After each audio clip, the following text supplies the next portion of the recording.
Nagbiyahe ako ng 8 oras kay Joyride at magkano ang posible nating kitain? Tara, samahan niyo ako.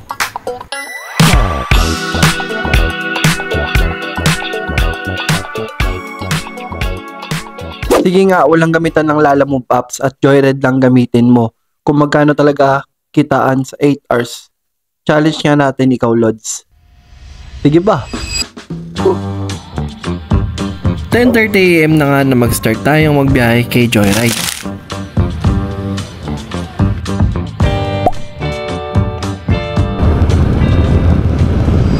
Okay, napasukan tayo kaagad ng long ride. 330 pesos.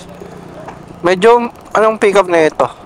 3.4 kilometers. Tawagan muna natin, sana hindi mainip. Ganito talagang alanganin na oras mga tol. Medyo yung papasok sa'yo na booking, talagang malalayo. Kasi yung iba nakapasok na. Hindi na kasi tayo rusher nagbiyahe. So try natin tawagan si sir. Hello po. Hello. Sir, good morning po Yes, sa Joyride po. Opo, may back po ya. Opo, may box naman po. Tas naka-scooter. Sir, willing to wait po ba? Medyo malayo lang kasi yung pick up from sa amin. Sige po. Okay lang po. Pero on the way naman Okay, na po. okay. Okay. Salamat. Guys, so, ayun, pumayag naman si sir. Kasi maganda-ganda eh, long ride na kagad to. Papunta lang ng Mandaluyong. From here sa may San Mateo, going to Mandaluyong. Buti na lang hindi masyadong nagmamadali si sir.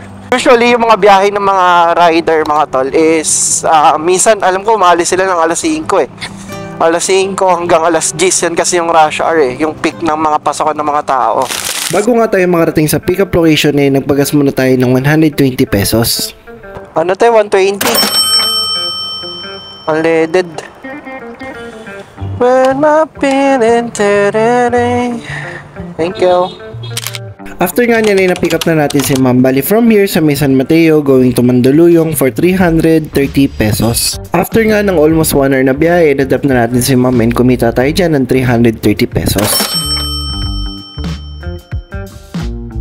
Sinadya ko talaga na ganito yung oras ng ng biyahe natin dahil pag rush hour, yung mga AM rush saka PM rush, talagang maraming booking doon. Ito kasi yung mga crucial na oras na hindi ganun karami nagbo-book para may pakita ko rin sa inyo kung makikita pa rin ba kayo pag alanganing oras kayo lumabas na or nagbiyahe. Abang-abang lang tayo and i-on ko na yung auto accept ko dahil talagang alanganin na oras na to para tayo yung priority sa booking. After nga niya ninakuha tayo ng booking from here sa may Mandaluyong going to Makati for 85 pesos.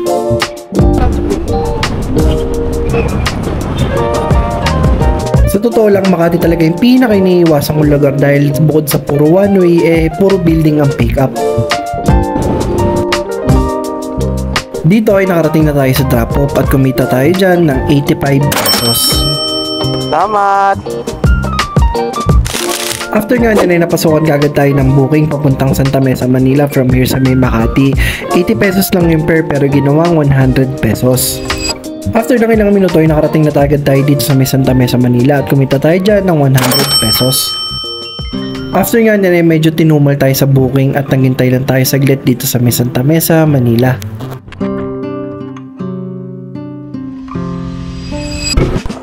Okay guys, so napasukan tayo ng booking sa Sampaloc, Manila. Parang malapitan lang to, 63 pesos. Papunta naman ng QC. Parang lalong mabanda ata to. Malayo pa. Ito na ma'am, paliko na po ma'am sa may stoplight. Dito ko tawag sa may palengke. Sa may palengke? Okay, sige po Oo, dito. Saan ka banda? Ito na ma'am, nagmamadali na ako ma'am. Ito na ma'am. Dito ba kayo ma'am? Dito naman. Ibilisan ko para sa inyo ma'am. After nga niyan ay mabilis lang tayo nakarating sa drop off and kumita tayo dyan ng 85 pesos. After nga niyan ay nakuha naman tayo ng booking papuntang Manila for 120 pesos. Saglit lang ay nakarating na kagad tayo dito sa may Intramuros at kumita tayo dyan ng 120 pesos. Okay na guys, feeling ko may papasok ulit sa atin dito. Ano naman to, estudyante. Sana hindi kumuha ng discount. Kasi puro estudyante mga tao dito eh. O diba? Napasukan tayo 50 pesos lang. Buti ka layo. Yun. Goals to. After nga niyan ay 3 beses tayo sunod-sunod na pinasukan ng sobrang lala yung pickup at pinakancel ko siya kay Joyride. Bali ang ginawa ko dyan is kumain muna ako at nag-break time. After nga natin kumain ay napasukan agad tayo ng booking at ito yung mga normal na nangyayari sa mga pang-araw-araw na buhay ng mga Joyride rider. Joyride po. Sir, saan po kayo banda? Nandito na po ako sa location. Joyride po daw kuya? Opo, Joyride po. Nasa akin pa po yung booking, sir. Hindi niya pa ata nakaka-cancel, sir. Nag-double book ba kayo, sir? Bali dito ay nag-double book pala si sir na akala niya ako yung rider na kausap niya. At dalawa yung application na binook niya. Mga tol, cancel yung una natin. Nag-double book ata si sir. Ito may pumasok naman agad sa atin, 75 pesos papuntang Sampaloc, Manila. Bali sinulatan naman tayo sa sumunod na booking galing Intramuros papunta dito sa may Sampaloc, Manila for 75 pesos pero ginawa 100. 25 lang, ginawang 100. Ito yung gusto ko, yung mga booking na 70 tapos ginagawa nila ng 100 na. So 100 pesos. After nga niya ay 3 beses tayo napasukan ng gurami na booking, bali Manila lang naman din to.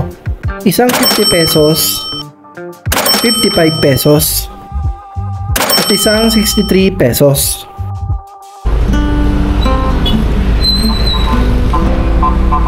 After nga ng 3 gurami na yun ay napasukan naman tayo papuntang Navotas for 130 pesos.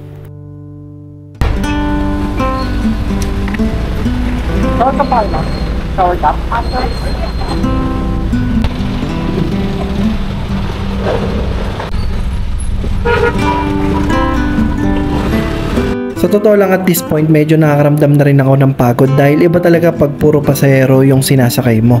Ito yung realidad ng pagiging isang rider. Makikipagsagupan ka sa kalsada para lang kumita ng pera. After nga nyan nakarating na tayo dito sa may drop-off at kumita tayo dyan ng 130 pesos. Sobrang natuwa nga ako dito sa may Navotas dahil sobrang saya talaga ng ambience. Kung makikita ninyo, punong-puno ng banderitas yung kalsada nila. Ganda rito sa Navotas, parang saya-saya kasi tignan mo naman Ewan ko kung piyesta ngayon sa kanila. Pero parang saya rito. Ganda ng ambience. Hindi naman nagtagal at napasukan naman tayo ng booking. Bali from here sa may Navotas going to Pasay for 220 pesos pero ginawang 250 pesos ni sir.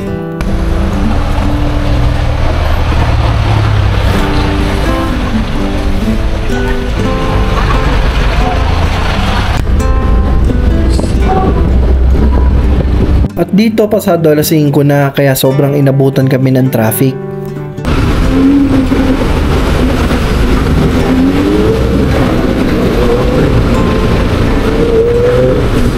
After nga ng almost 1 hour na biyahe, nakarating na tayo dito sa may Pasay at nagulat ako nang binigyan tayo ni sir ng 250 pesos.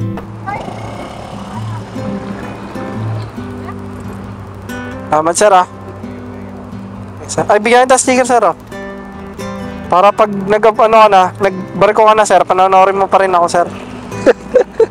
Thank you sir. Thank you sir 250. Nice.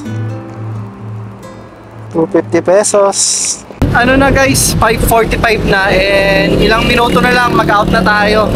So mamaya ako kung pili natin kung magkano yung kinita natin. And nandito tayo ngayon sa may Pasay. Pahinga lang ako saglit kasi sobrang long ride yung kanina. Sakit sa point. Go! After nga niyan may pumasok sa atin na booking at pagdating natin sa pickup biglang kinancel. Kinancel? Andito na tayo Mali ko, di ako nag-inform. Binilisan ko kasi pagpunta. Hindi ko muna siya na-message. Bad trip? At sa di inaasahan napasukan tayo ng booking na long ride papuntang Antipolo. Okay guys, so nakakuha tayo. Long ride to ulit. Papunta naman siya ng Antipolo. Mong lalagpas tayo sa 6:30 kasi dapat 6:30 matatapos na yung challenge. Pero lagpas tayo mga tol. Kasi Antipolo pa to. Sa may Felix Hub lang naman. Bungad-bungad lang siya. Sa may bandang boundary ata to ng Cainta kasi Felix Hub Hello po. Sir, sa Joyride po. Ay, sir. Lagay ba, sir? Alex. Ano natin, sir? Sir. Sa totoo lang, sobrang na-enjoy ko yung challenge na to na hindi talaga ako sumuko hanggat maabot ko yung 8 hours na challenge. Dahil dito, nasubukan ko kung paano hindi sumuko. Paano magtiyaga sa mga maliliit na booking. At sobrang na-realize ko dito na hindi ganun kadali talaga kumita ng pera. After nga niyan, nakarating na tayo dito sa Midrapop at kumita naman tayo dyan ng 350 pesos. So yun mga tol, bali nakauwi na tayo dito sa bahay and natapos tayo nung time na yon na 7:30. Actually, yung after no, nagbiyahe pa kasi ako. So hindi ko na isasama kung magkano yung total na kinita ko kasi baka mabash na naman tayo ng mga tamad eh.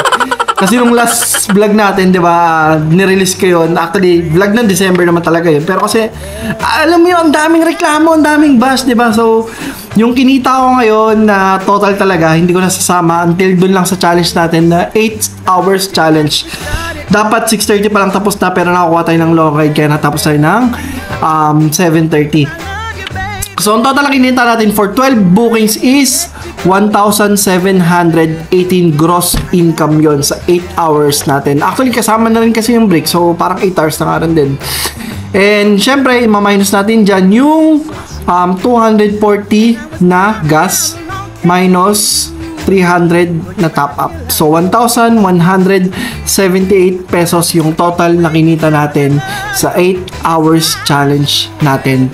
And, yun. Actually, nakita ko lang itong comment na to na challenge ako na sige nga 8 hours daw kung magkano daw yung kikitain. So, ito na po ang kinita natin ng 8 hours natin. So, ayun. Para sa mga gustong magpa-challenge, i-comment nyo lang po kung may mga gusto kayong makita sa channel natin, i-comment nyo lang po and titingnan natin at pipiliin natin kung sino or kung ano yung pwede natin gawin dito sa mga contents natin. So, ayun. Maraming salamat din para sa nag-suggest ng content natin for today. So nga pala, ang dami nagtatanong na itong t-shirt ko, itong episode 1 na 4 wheels natin. And para sa mga gusto mag-avail, binibenta ko na lang siya for 299 pesos. I-PM nyo lang ako sa mismong page ko kung gusto nyo mag-avail. Pag umabot po ng 50 pieces yung mag-avail, so magpapagawa tayo ng t-shirt na to. Itong ship vlog shirt natin. Actually, episode 1 to eh. Tatanggalin ko lang to. Ito na lang siguro. Or kung may mga idadagdagan ko lang siguro rito. And yun, maraming salamat kung nakabot ka man dito. And don't forget to comment, like, and subscribe kung gusto mo na may mga ganitong content. And this is Ship Vlogs. See you next vlog, everyone. Peace out.